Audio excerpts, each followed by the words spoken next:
السلام عليكم ورحمة الله وبركاته.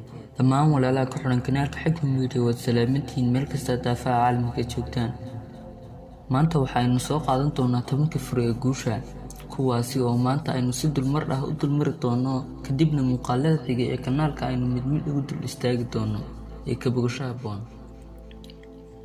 furaha koobaad ayaa isagu ah dhaqaajin oo luqadda qalaad lagu yiraahdo motivation. furaha labaad ayaa isaguna ah tamar.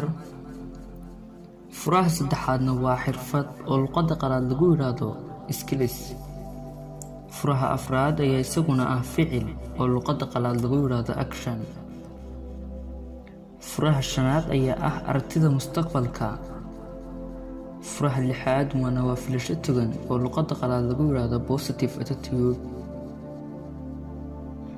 furaha toddobaad ayaa ah ka rursheegid. furaha sideedaad ayaa isaguna ah furfurnaan oo luqadda qalaad lagu yiraahdo flexibility. furaha sagaalaad ayaa isaguna ah samir, halka furaha tobnaad uu yahay habeysnaan oo luqadda qalaad lagu yiraahdo organized. haddaba kuwaasi waxa ay ahaayeen 10 fure ee guusha oo aynu si dulmar ah u soo dulmarnay. haddaba mid ayaynu u sharaxi doonaa ee ka bogashaha boon.